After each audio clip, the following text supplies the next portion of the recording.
voz e as minhas súplicas. Porque inclinou para mim os seus ouvidos, e eu o invocarei por toda a minha vida. Laços de morte me cercaram, e angústias do inferno se apoderaram de mim. Fiquei aflito e triste. Então invoquei o nome do Senhor. Ó Senhor, livra minha alma. Compassivo e justo é o Senhor. O nosso Deus é misericordioso. O Senhor vela pelo simples. Quando eu estava prostrado, Ele me salvou. Ó minha alma, volte ao seu sossego, pois o Senhor tem sido bom para você. Pois livraste da morte a minha alma, das lágrimas os meus olhos, da queda os meus pés. Andarei na presença do Senhor, na terra dos viventes. Palavra do Senhor, palavra da salvação. Graças a Deus. Podemos se sentar.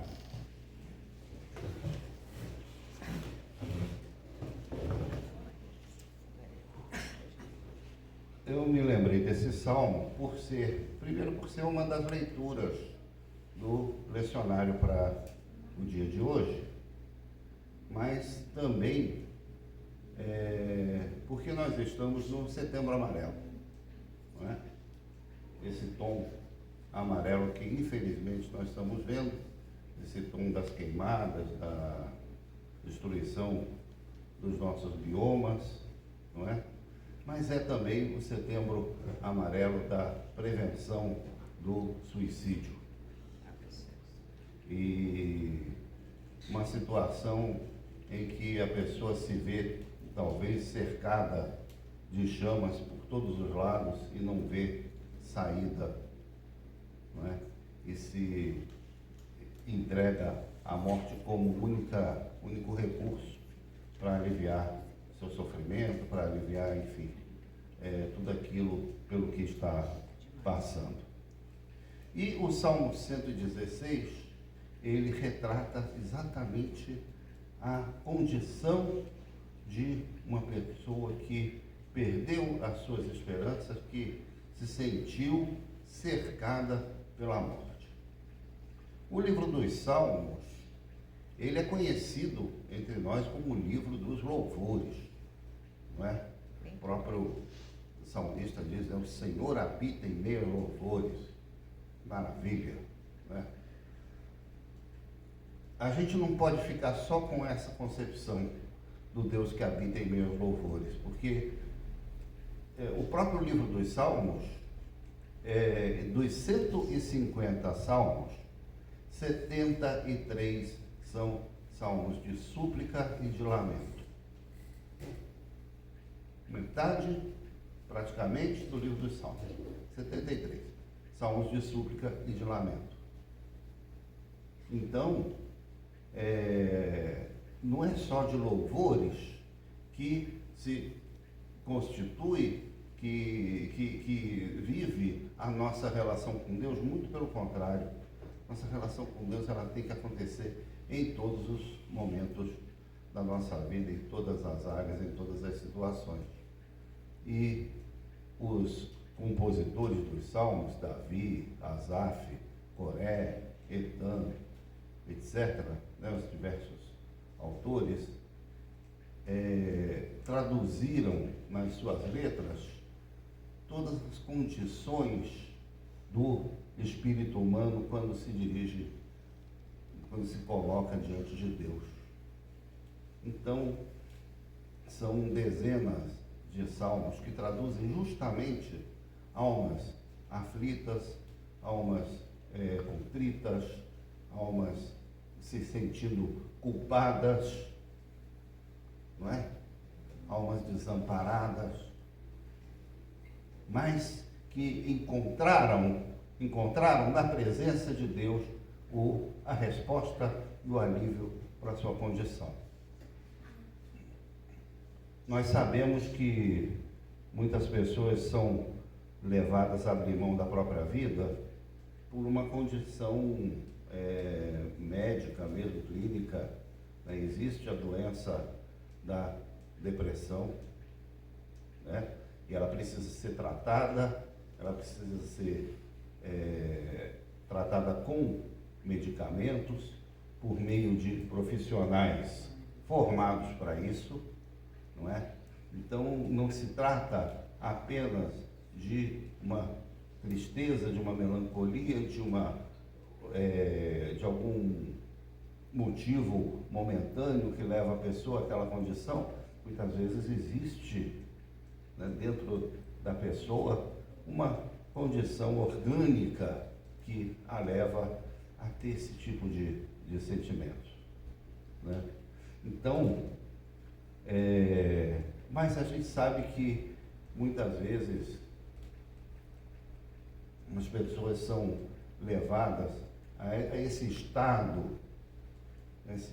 de alma, a essa condição de tristeza, de falta de perspectiva, de falta de saída para a sua vida, porque não enxerga saída. Ninguém disse a ela que existe um Deus que ouve o nosso coração, que ouve a nossa súplica, não é? A pessoa se sente como aquela criança que é deixada em um lugar onde ela chora e a mãe não escuta, não é? Muitas vezes a pessoa se sente nessa condição. Nós, enquanto cristãos, enquanto filhos de Deus, enquanto portadores de uma boa notícia para o mundo, porque evangelho quer dizer boa notícia, nós temos uma responsabilidade nisso. Nós temos uma responsabilidade de estarmos atentos a pessoas que estão do nosso lado, às vezes dentro da nossa própria casa, no prédio onde nós moramos, na nossa sala de trabalho, na nossa sala de aula.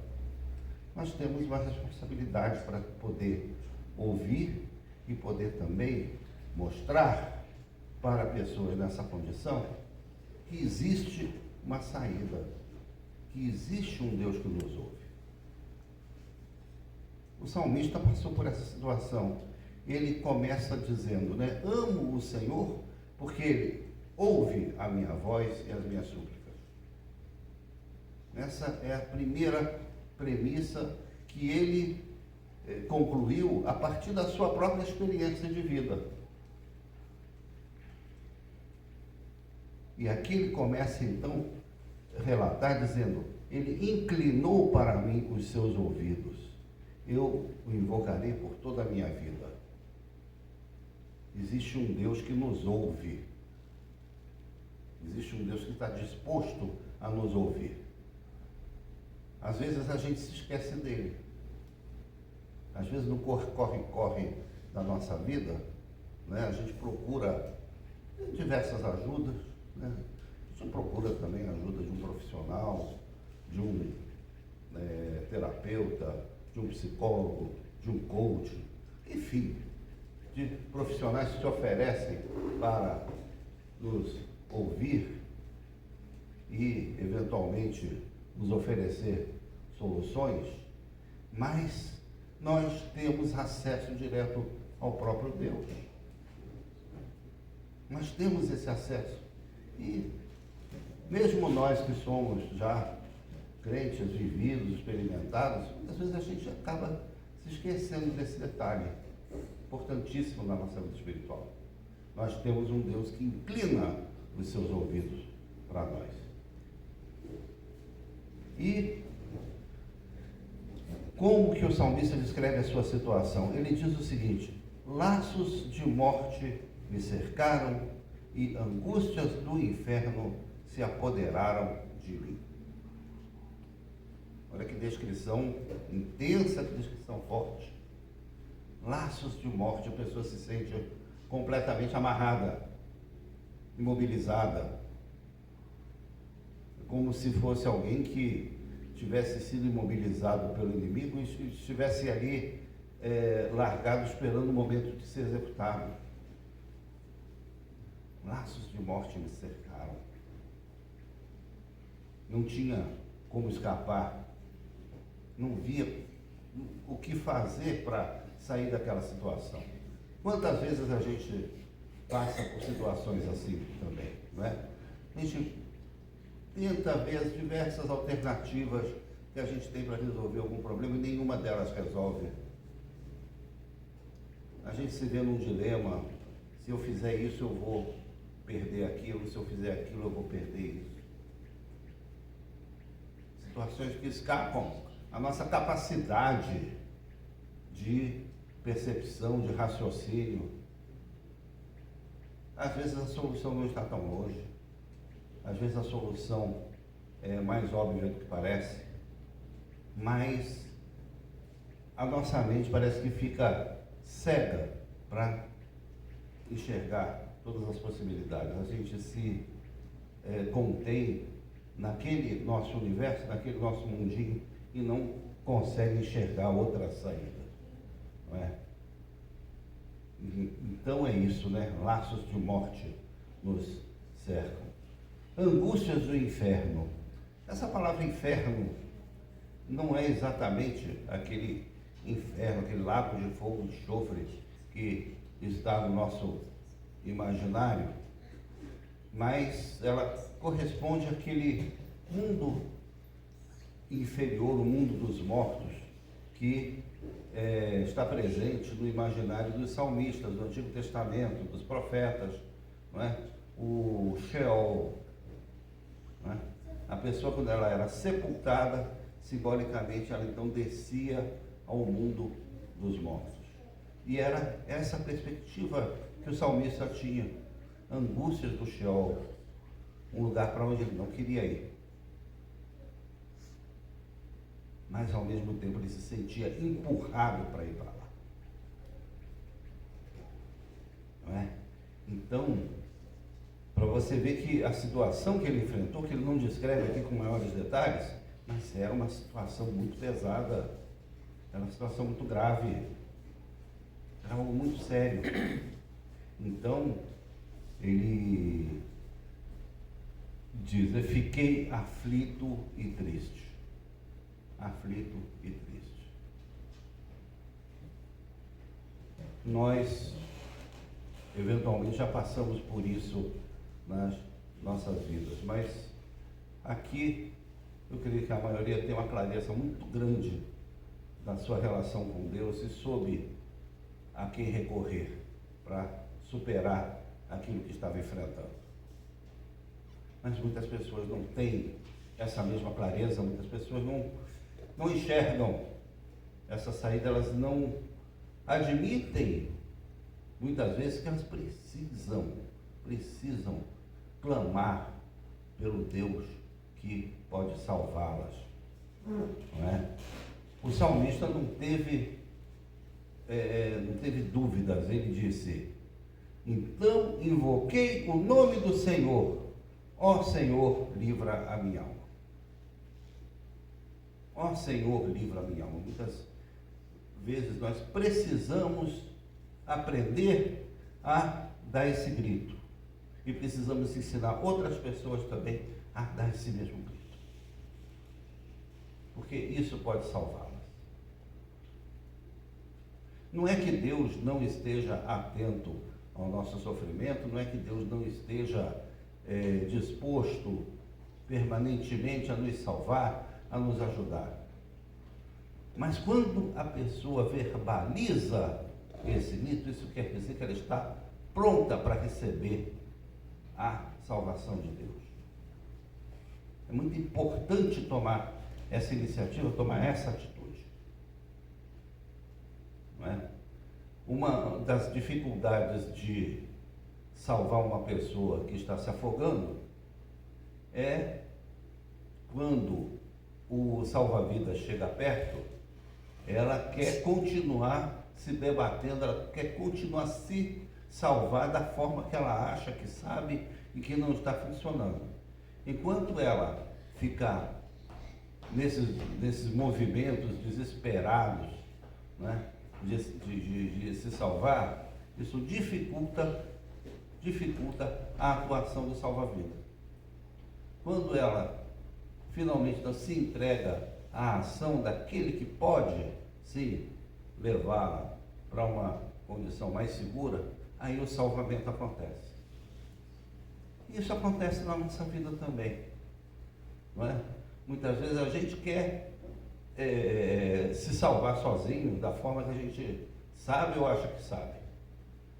E não permite muitas vezes que Deus haja na nossa condição, no nosso problema, na nossa situação.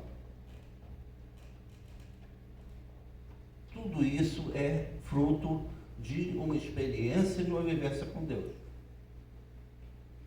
que nós temos e que nós precisamos também compartilhar com outras pessoas, se nós queremos salvar vidas, se nós queremos mostrar às pessoas que a saída para a sua situação não é tirar a própria vida, nem tirar a vida dos outros, nem entrar num processo de deterioração mental, psicológica, não é? Então, ó Senhor, livra a minha alma. Quando ele dá esse grito, ele já percebe uma coisa: compassivo é o Senhor, o nosso Deus é misericordioso. O que quer dizer compassivo? Compassivo é aquele que tem compaixão. Paixão é uma palavra que na sua origem ela quer dizer sofrimento. Sofrimento. Não é? Na música é sofrência. Né? Na vida e na Bíblia é sofrimento. Compaixão quer dizer sofrer junto.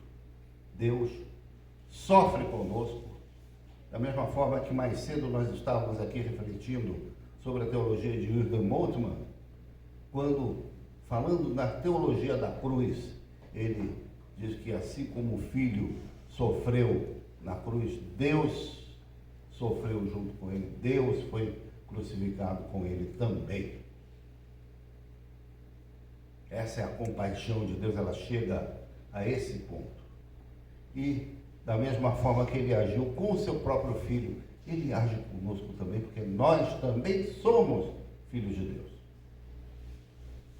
Por isso a gente tem esse acesso, por isso a gente tem essa capacidade de se expressar diante de Deus e traduzir a nossa situação, nosso sofrimento, não é?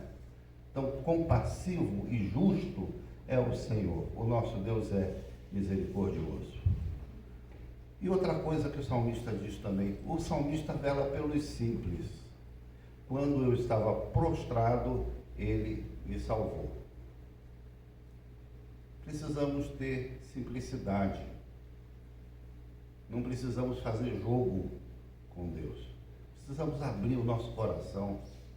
Precisamos conversar com Deus de forma direta. Isso é ser simples diante de Deus. Consequentemente, então, aquela pessoa que estava angustiada, que estava presa por laços da morte, que estava com angústias do mundo dos mortos, ela diz o seguinte: ó minha alma, volte ao seu sossego, porque o Senhor tem sido bom para você. E dirigindo-se a Deus, ele diz: pois livraste da morte a minha alma, das lágrimas dos meus olhos, da queda dos meus pés. Olha que ação completa, abrangente de Deus na vida de uma pessoa. Livrar os seus olhos das lágrimas, livrar a sua alma da morte e livrar os seus pés da queda. Manter a pessoa íntegra, de pé, na sua presença. E é na presença de Deus que o salmista diz: andarei na presença do Senhor na terra dos viventes. O verbo andar no Antigo Testamento, no hebraico, porque o hebraico é uma língua muito rica nos seus significados, né?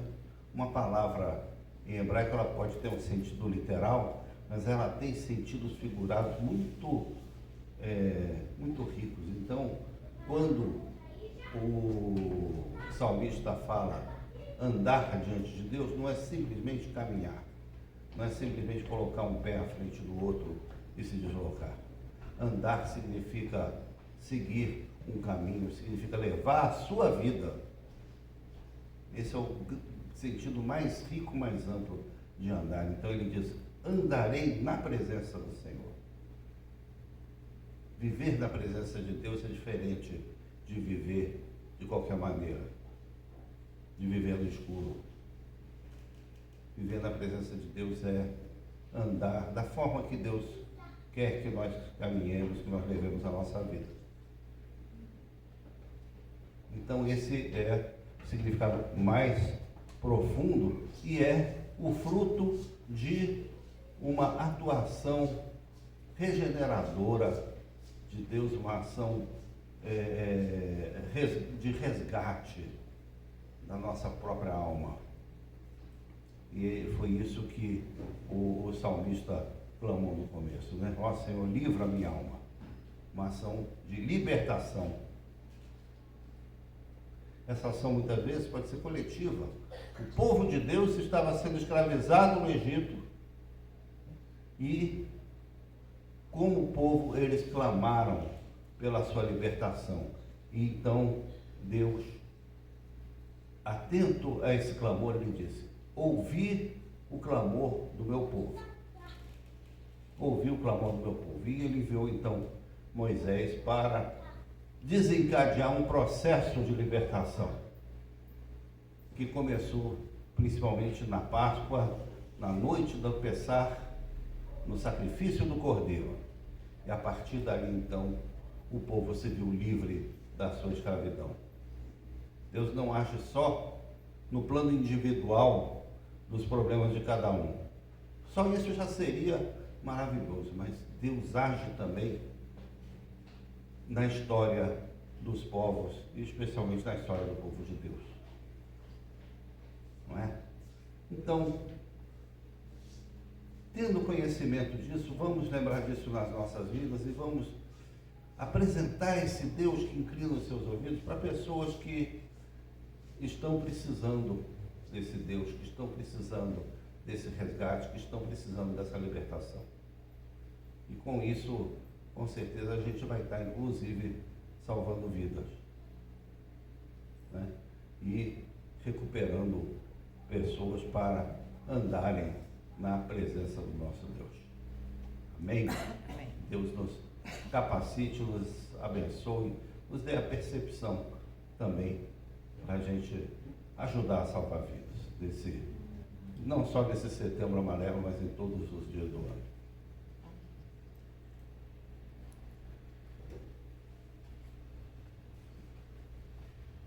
Nossa partilha de